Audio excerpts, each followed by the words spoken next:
Hey everybody, welcome out to another episode of Balled Up Genetics. My name is Lloyd, and if you like reptiles, then this channel's for you.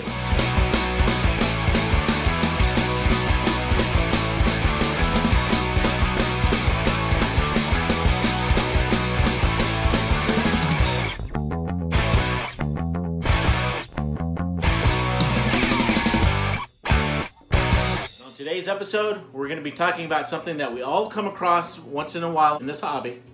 And that's some terminology of certain things that are listed under reptiles. For instance, is it wild caught, imported, farm raised, or captive bred? So let's talk about it. Alright guys, so when from time to time when you're looking for reptiles on the internet, or you're at a trade show, a reptile show, or even if you go into a reptile shop, you're going to see sometimes these animals listed as either, captive bred CB, or farm raised, or imported. And you really need to know what you're getting into if you're trying to get a reptile that's categorized under one of these things. Now, captive bred, that's saying that there's a person like myself that has a lot of these reptiles already. We've had them for quite a while, and we've raised babies from them. We've gotten babies from them, so captive bred. Captive bred, you don't really have to worry about health issues, like parasites, internal parasites, external parasites, if they're dehydrated, if they haven't been eating. And captive bred should be your first choice of getting any kind of reptile, especially nowadays. There's so many people out in the hobby, especially with ball pythons. You shouldn't ever have to get any from the wild anymore, or any that are imported. And that brings me to the other thing, is you'll see something that is anything that comes from another country is going to be brought into here is going to be imported. Now, you can have a captive bred animal that is bred by a reputable person overseas, and they import their animals here into the U.S. And 9 out of 10 times, you're not going to have a problem. You're not going to have a problem with that. When we start coming into problems is when you start getting things that are referred to as farm raised.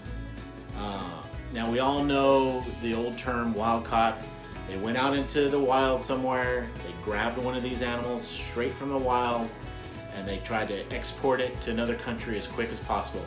And it's going to have a ton of problems. One is going to have probably external parasites, be it mites or ticks. It's going to have gut-loaded a lot of internal parasites, and it's going to be dehydrated. It's going to be stressed out from all that happened to it, and it's going to go off of food. You get it in, you see a cheap price, and you think, man, this is a lot cheaper than what I've seen. I'm going to get it in. You don't have any experience at dealing with something like that, and that animal dies on you. Well, nowadays there's another term, and it's called farm raised. Farm raised just means that they've gone out and they either field collected the eggs or the babies, or they brought the moms, for instance, like ball pythons, they brought the moms back to their facility that were gravid. They laid their eggs, they hatched out those babies. Now, are those babies that were farm raised better off than a wild caught?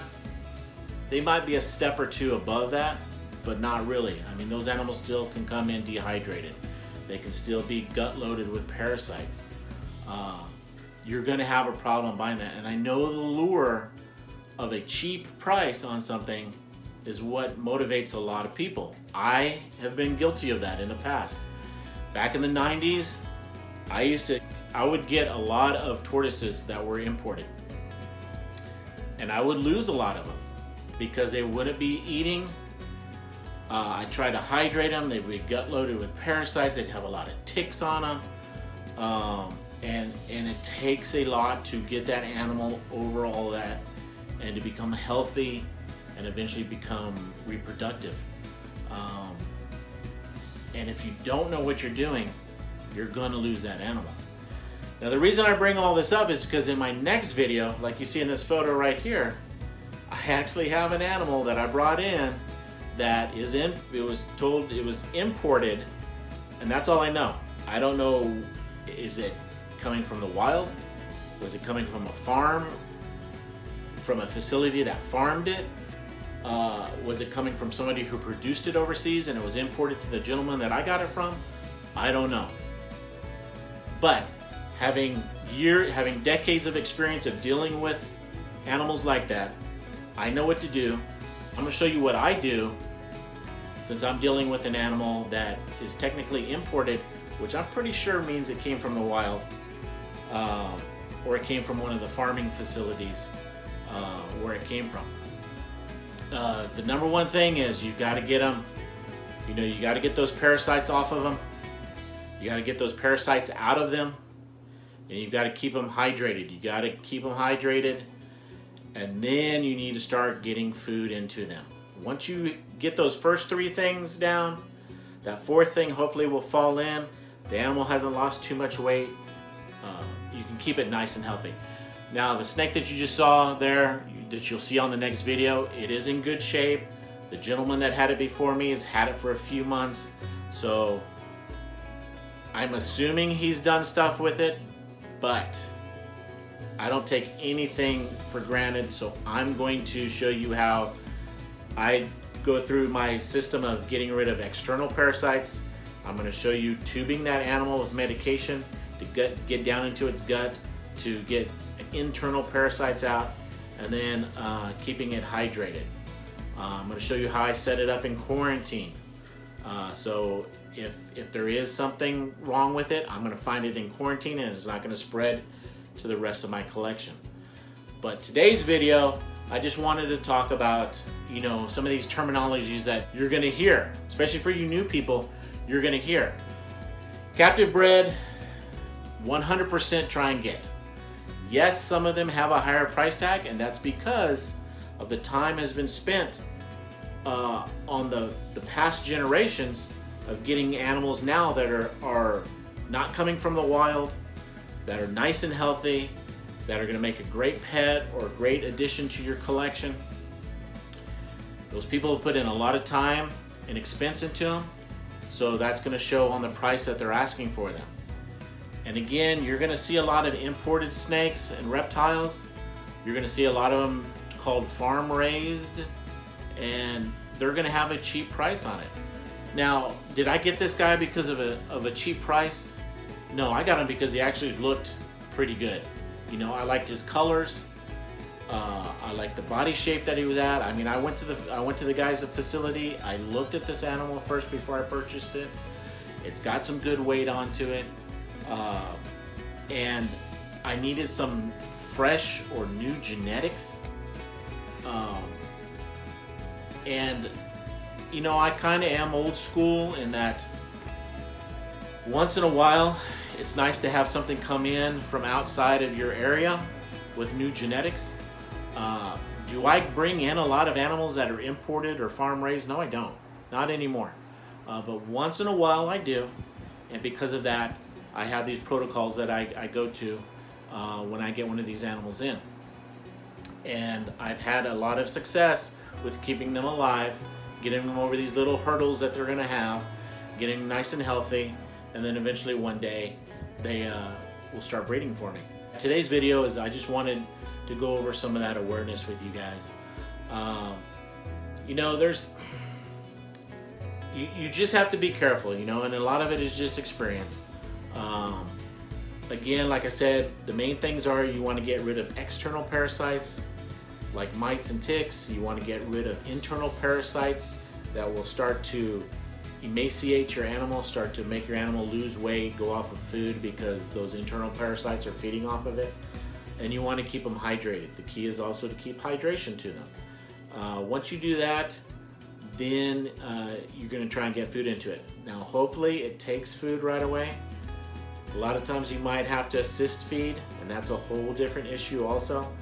And then depending on the animal and where they're from, what they've been eating, I mean, you may have something, like behind me, all these ball pythons back here, are on rats.